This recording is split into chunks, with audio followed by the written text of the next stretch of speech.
Hello, ladies and gentlemen, as Bunnysays, I'd like to welcome you back to another edition of Sherlock Holmes vs. Jack the Ripper. It's a nice Saturday morning, and I thought I'd play some. So sit back and relax, and as always, you don't have to watch, you can just listen. And we'll continue on our story. Now, it's been a little while. It's been about a week or so. Actually, it's been about 2 weeks, I think. And I totally remember this. This is the office that I was in, the reporter's office, and I was trying to do those letters. I was make some of these letter things, and we had to go to. Oh yeah, and I opened up a letter with a tea kettle here by using the steam from the tea kettle to open up a letter. Then reclosed it. Okay, let's now go where to am I the heading? pet shop. Let's go to the pet shop. Okay. Is this the pet? Is that the pet shop? Or okay, where's the pet shop? Is it in Whitechapel?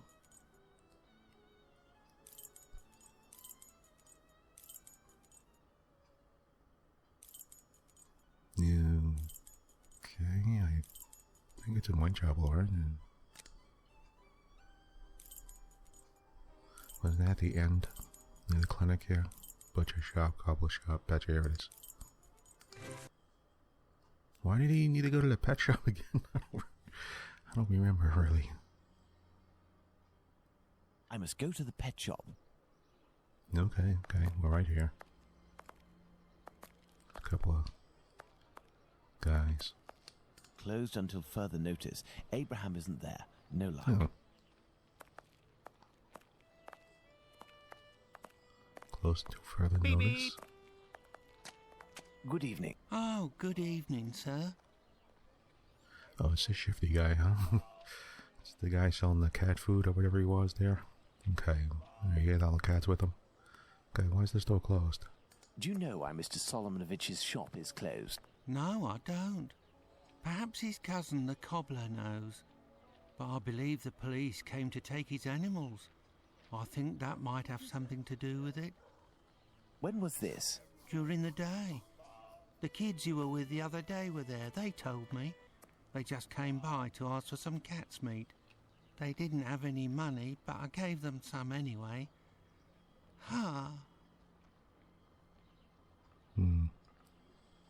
What's going on? Is he crying? Or... Is something wrong? It's just that there was a little girl with them, the same age as mine. My little girl who went away with her mother, with the angels into the sky. Dr. Watson told me about your loss. Please accept my condolences. Would you like to talk about it? How did it happen? The illness, sir.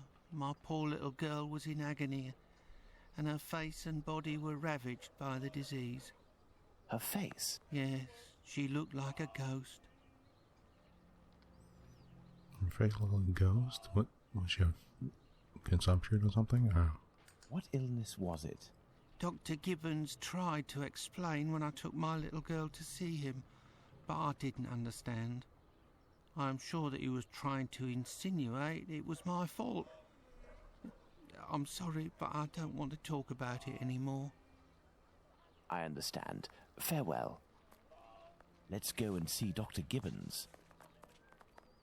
You okay? What's that all about? I feel bad for the guy. What is this woman doing here? The cousin was the cobblers, right? He said the cobbler shop, so which way is the cobbler shop on? Oh, it's right up the street. Okay.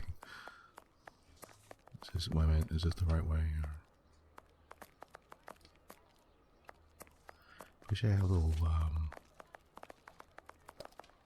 southeast or west type of thing. Oh yeah, okay, this is the place right here. They shifted me around the corner. Okay.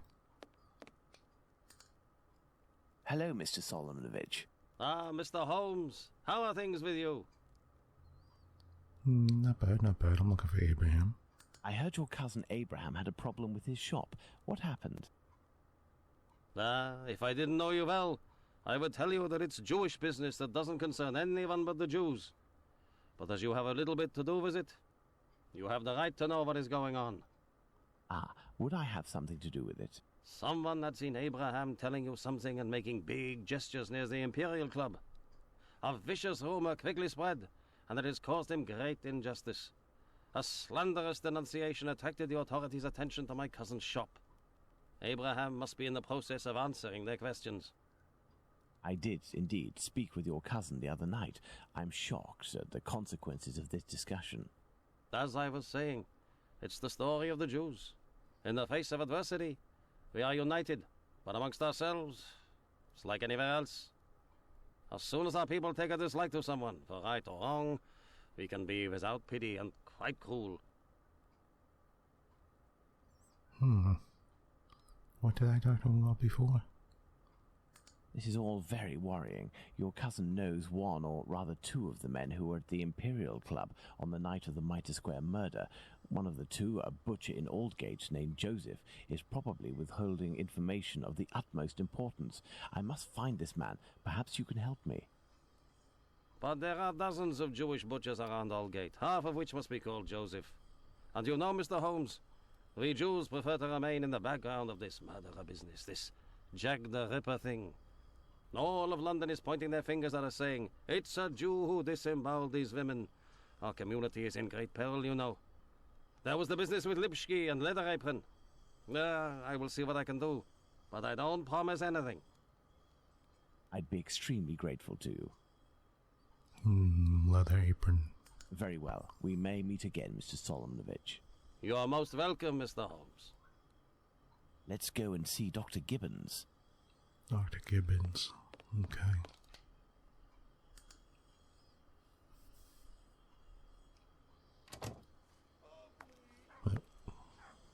Okay. That's the clinic right there, right? Yep. He's the doctor at the clinic, right? Wasn't he? Okay. I think he was. Oh, who's this guy? Here he is. Hello, Doctor. Do you remember me? I'm Sherlock Holmes, Dr. Watson's friend. Oh, yes. Excuse the mess, but I am doing a bit of tidying. So do you know anything about Hardiman? I have come to see you about a Mr. Hardiman, a cat food seller by trade who recently lost his daughter and wife. Yes, I know him. A tragic story. Okay, I'm going to pry into his business, I guess. Actually, I was hoping you could tell me about the disease that took his daughter, a disease that would have attacked her face. Well, to keep it short, we are speaking of syphilis, Mr. Holmes. Oh. You must certainly know that it is transmitted through intimate connections, and that the vast prostitute population here contributes to its inevitable progression. It destroys individuals by spreading through the body slowly. The most obvious symptoms can be found in the genitalia and on the face in the form of pustules or lesions. Sometimes this illness can destroy whole families. The father catches it from a prostitute, he transmits it to his wife, who in her turn passes it to the kids which she bears or nurses. These cases are numerous in the vicinity. Certain children, and this is the case of the little girl whom I won't name, suffer from an emaciation of the face which will, apart from predicting an imminent death, bring infamy upon the family. Emaciation of the face? Yes, what we sometimes call the pox. I will give you a photograph. One cannot be mistaken on the origin of such a face. The eyes seem to be void of lids. The nose is inexistent, as if it was cut off. And the cheeks are chiselled, as if cut with a knife. This loss of facial matter, this emaciation, is, in this area, often the gift from a father to his children. Can I keep this photograph? I should destroy it. But if it can remind you that one must sometimes think twice before giving in to physical attraction... I always seem to find myself alone in such cases. Thank you, Doctor. Oh my god, really? I had no idea that's what they called the pox. You hear it all the time in movies and stuff like that, our stories that you're reading. It's like, oh, he had the pox. And that's what they meant. I thought they meant smallpox all the time. That was always referring to smallpox, but maybe I didn't realize it was referring to also syphilis as well. And I didn't know it could pass from that like that way. I thought you very specifically had to give it to, had to have sex with a person. I didn't realize you could give it from mother to child like that. Learn something new every day, huh? And that is a horrible photo. Okay. Yeah, that looks sort of skeletonish, you know? I've paced up and down Whitechapel enough. I should return to Baker Street in order to reflect on the new facts that I have discovered.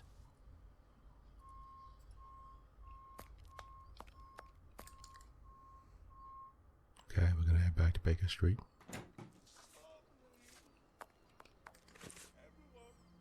Map. London, Baker Street. Baker Street, October 15th, 1888, 11:20 a.m. Hello, Holmes.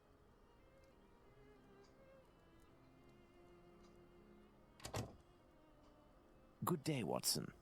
Listen, Holmes, I know I should have got here sooner to give you a report on my research, but this case has led me to neglect my patients and my wife more than I care to admit. I've been able to sort things out over the last few days, and now I am ready to pursue this investigation. You don't have to justify yourself, Watson. Whilst I do tolerate you as an observer, and despite your occasional help with more menial tasks, may I remind you that you are by no means an indispensable part of this case. Oh, you tolerate me as an observer, do you? Oh, you're too much, Holmes. Well, Mr. Detective, despite my absence, I have been working on this case, putting my relationship on the line in the process. And I happen to have a confidential letter that only passed from one lord's hand to another. What it contains is extremely serious and concerns Dr. Tumblety and his collection of uteri. Let me see that. Really? Okay, let's read this. My lord, be hereby assured of my entire collaboration in the affair to which I must reply. No one will be able to cast opprobrium on our institution or ourselves. Our eminent colleagues support our policies, and they won't cooperate with the police as long as the higher interests that we serve aren't menaced. As you mentioned, we must avoid having to explain to the uncultured masses the exigencies of medical research, so a general crisis of confidence will result in inevitable amalgamation that the press would hasten to create between this and the hideous murders committed in the East End. To this end, I tactfully evoked the rumor that you mentioned in your letter when I met with my colleagues. What rumor? Okay, it turns out to have grounds, and these are the specifics that I was able to obtain.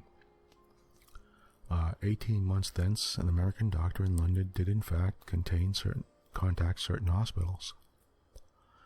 This talking about Dr. Tumblety. Okay, yeah, that's right. His approach was aimed at getting stocks of feminine genitalia, particularly uteri. He was motivated initially by the finalization of his research and of its publication. The doctor in question wanted to include a uterus specimen freshly conserved in formalin with each of the research dissertations sent to each of the colleagues involved. A large quantity was thus necessary. I was going to say, he's going to send it to every one of his colleagues, and this doctor proposed to buy each of the uteri for £20 each. Wow. Obviously the guy has money, so the hospital directors did not pay heed to these demands. Of that I have been assured. Between you and I, my lord, who knows what strange consequences would have followed these demands of the American doctor? The rumor of these unusual commissions made the tour of the hospitals in question at the time, and has spread to others since. Simple day laborers employed in our organizations considered that the gain of £20 could justify a theft, perhaps worse.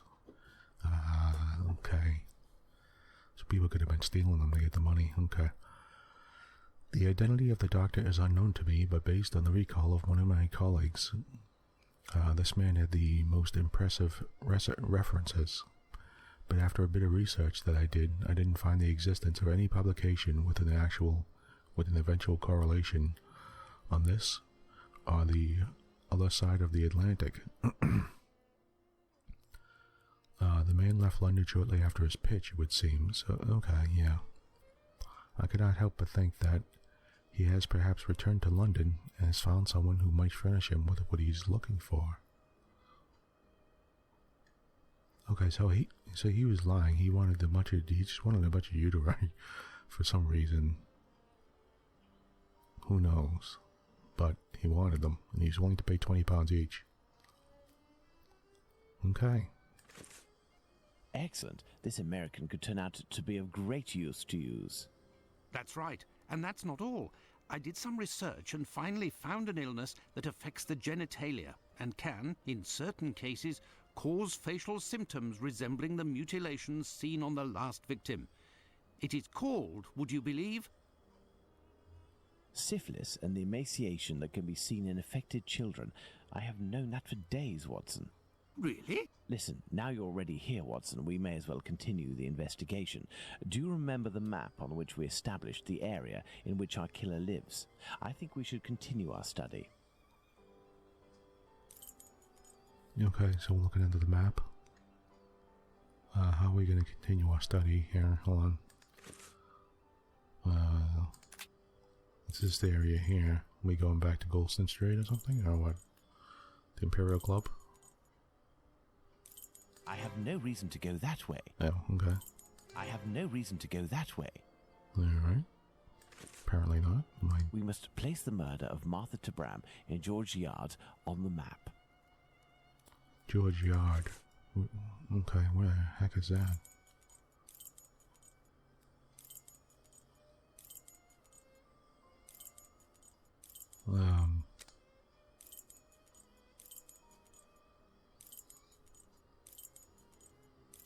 There's none of these at George Yard, right? I don't remember that at all.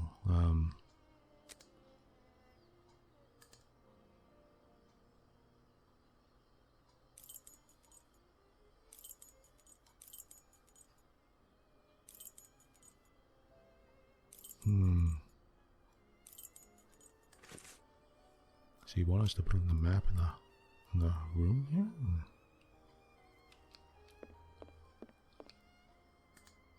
Now. Oh, okay. No. What are we doing, Watson? We must place the murder of Martha Tabram in George Yard on the map. Okay.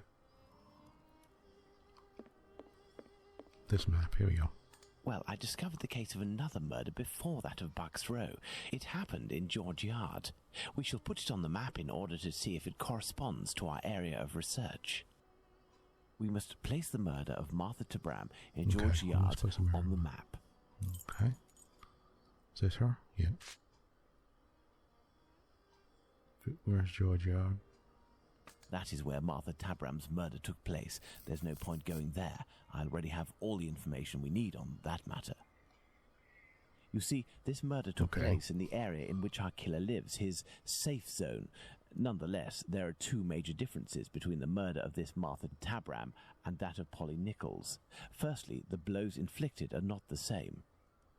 And the second difference? It follows on from a doctor's opinion. He claims two weapons might have been used, and if there is one group of people we absolutely must not trust in this business, it's doctors. Don't you agree, Watson? Watch it, Holmes. Tabram's murder took place in an area where the murderer, whose cowardice is clear, was able to make a quick getaway, that is to say, near his home. For his second murder, he would have wanted to go further afield, so the police would not link these two cases. And as for the other murders, seeing the ineffectiveness of his last one, he headed in different directions to kill his victims while still staying in the vicinity and without going any further than necessary, and all the while planning his escape. Okay, where's the My dear Molotov? Watson, we now know what this man looks like, in what area he lives, and that he suffered directly or indirectly from syphilis. Let's not forget the anatomical knowledge he must almost certainly possess. Given his lower-class background, a butcher seems very likely. However, it may be the case that the man was a butcher once, but is no longer. He might also have been a medical assistant. Who knows? That's why we need the testimonies of the other Joseph and Dr. Tumblety in order to be certain. What shall we do, Holmes? As the police's cooperation is futile and can be ruled out, we have nothing to do but wait. Watson, wait, and hope we see one of these two men before the killer strikes again. Baker At Street. last, a long day's work done. How are you doing, Holmes? Fine, Watson, just fine. I suppose you still haven't heard any news from Whitechapel. No, Watson. It's been almost a month now. Who knows? Our killer may have brought justice upon himself, overcome by remorse and ignominy for his actions. Not a chance, Watson. You haven't done anything about the story of a kidney that was sent in the post and reported by the papers. Why not? The killer left a message on one occasion with the intention of harming. The letter accompanying this package served no purpose other than to give value to its recipient and arouse disgust against its sender. The killer has never done anything for nothing. In order to authenticate the Galston Street message, he left an indisputable piece of evidence. Can we really say as much about this kidney? I don't know. All I know is that there are letters piling up on your desk. Isn't it time to move on to another case? Absolutely not, Watson. I think that the other Joseph is reluctant to meet me. The man he saw must certainly have put the fear of God in him, a man well known for his violence and his hatred towards Jews. There can't be any shortage of those in Whitechapel. I have hope yet. As for Dr. Tumblety... We found him, Mr. Holmes. We found him. Who's that? Dr. Bumblebee. He's been locked up by the Bobbies, but they've let him loose. Oi, he was looking round like a rat who's scared of his own shadow. He's gonna do a run at years. Watson, this is our chance. The game is afoot. Let's hope that Tumblety will go to collect his trunk. As for you, my little friends, thank you for lifting this burden that has been on my shoulders for almost a month. Okay, so... Let's return to the boarding house. Yeah, okay, that's right. Right, let's go. Let's go to the boarding house. So... Here it is. See if we can get a hold of this guy.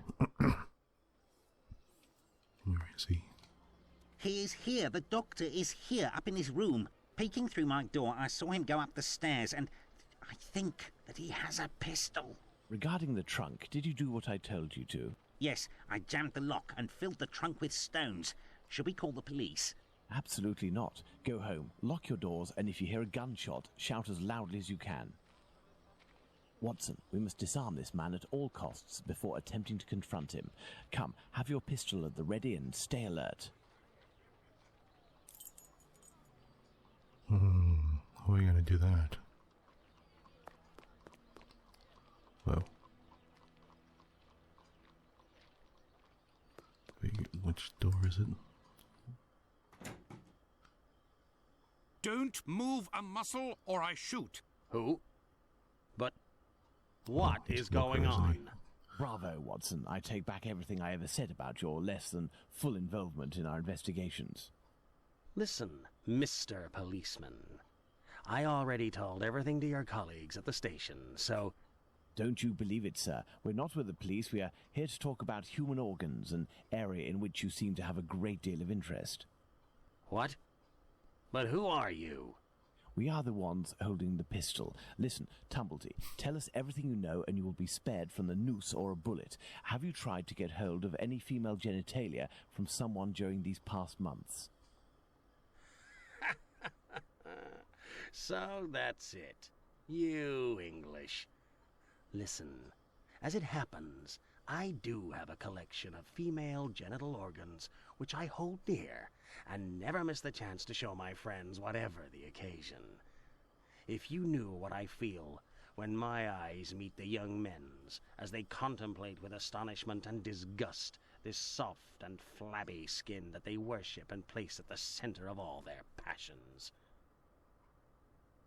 Women repulse me, gentlemen. They are one of nature's greatest mistakes. Lying, haughty, and most of all, nauseating. No, sirs.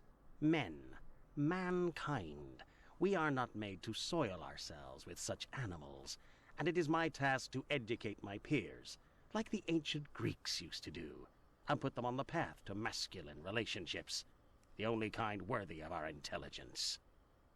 My God, this man has lost his marbles, Holmes. You haven't answered my Pick up question. right back, Did you guys. attempt to obtain any female organs? Indeed, but a long time ago. I was living in Liverpool at the time. A few of my specimens were starting to lose their freshness. But despite the sum proposed, the heads of the university hospitals refused to accede to my demands. The fear of what others would say, certainly. I know nothing more similar to an arrogant fowl than an English doctor. Yakety yak, always showing off in the courtyard with their haughty airs. And as soon as... Shut it, Tumblety. So, was it you who killed all of these women? Yes or no? I regret to say that it was not. If I had really wanted a few more uteri, I would have had them brought in from the United States, where it would cost me much less than here. Or I would have shown a few gold coins in the hallways of a morgue or a hospital in London, and they would have kissed my feet to sell them to me. And not taken the least risk. But kidneys are all the latest, aren't they? I think that I could find one tomorrow for less than £1. In short, gentlemen, I do not know your killer, and I don't know why he's doing that. But if you come across him one day, please send him my friendship and my deepest respect. You've gone too far this time. Come, Watson, let's not get carried away now. Thank you for your assistance, Doctor. If I may offer some advice, you should leave England as soon as possible. Each day that you remain in this country is a risk that an intelligent man would not take. My pistol? Without that, it will be even more risky. You know, that guy disgusts me. Can we believe this man, Holmes? He can't be the murderer, and his story regarding the organs fits. But we can't afford to take the slightest risk. I will ask the Baker Street irregulars to follow him. Listen, lads, when Tumblety leaves here, follow him discreetly, and come and tell me as early as possible tomorrow where he is currently residing. Understood? Understood, Captain.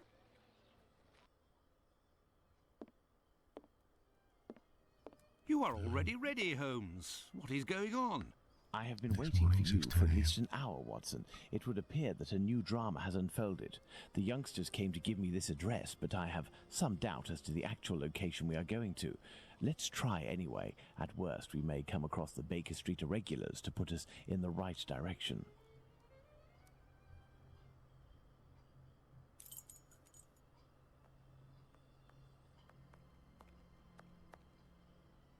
Where the hell are we now? We are lost, Holmes. No, we're not, Watson. We are heading for the very street I'd hoped for, but as I wasn't sure it was this one, I've made a few big detours in order to find the right one. I'll know it when I see the name. Why, of course, Holmes. Why didn't I think of that? The great Sherlock Holmes can't... He's lost. Okay, What shall we do, Holmes? let's talk to this guy. He's the only guy on the street. Let's see what he has to say. How are you, my friend? Are you not feeling well? No, My friend is a doctor. He can take care of you. don't go there. He came here, and he... Now, Watson, take care of him. Millow's Court. Oh.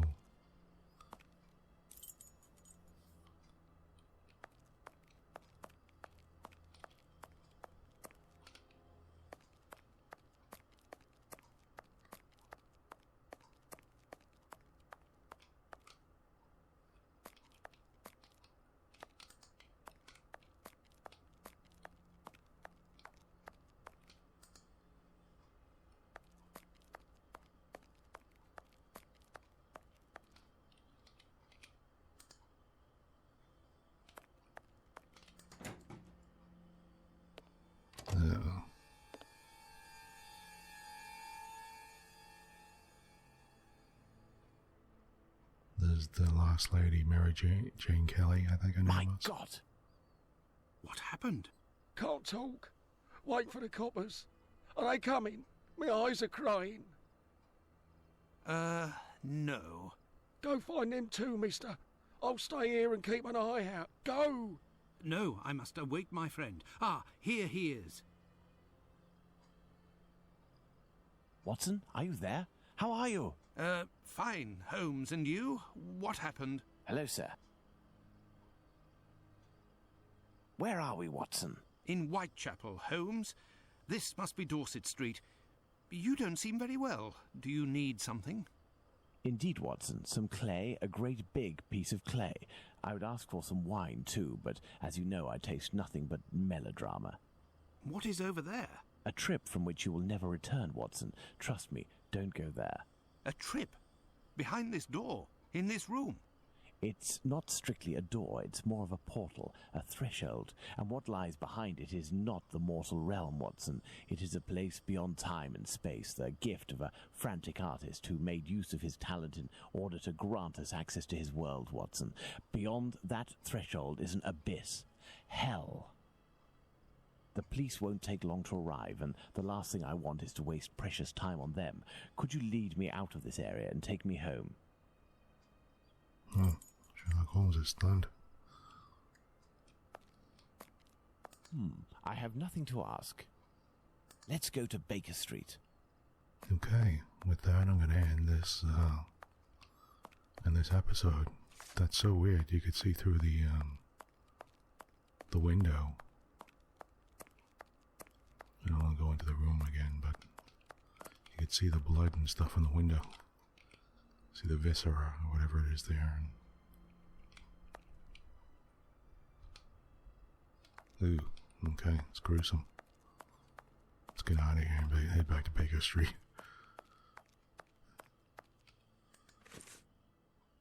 Okay.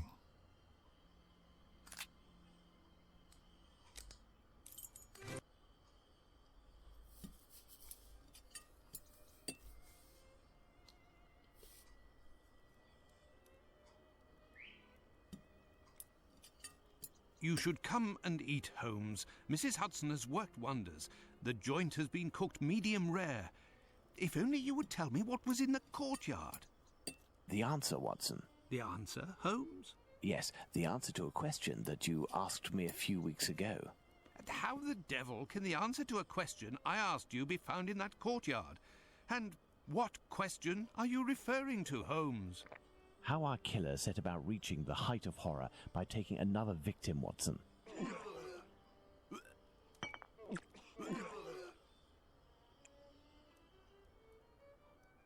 Did I not tell you that I wanted to avoid melodrama? Do you mean to say that... Yes, that's what was in that room. You helped towards the colour. All that's missing is the odour, but I shall let that pass. The mutilations almost all resulted in large removals of flesh. My photographic memory noted them all in great detail, the shape, size and location, and thanks to the softness of this clay and your medical knowledge, I believe we can attempt to determine what is missing from this lady. Don't you think we should wait for the medical examiner's opinion? Surely not, Watson. This massacre has gone on long enough. I can assure you that I will do everything in my power to get our hands on Jack the Ripper before this night is out.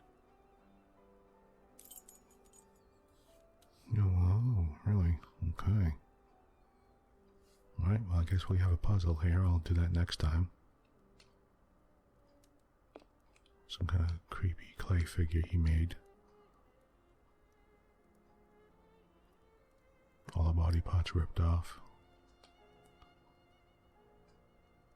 And, okay. I'll save that for next time. Well, in the meantime, there's Bunnysays. Thank you for joining me. And, join me again next time. Bye for now.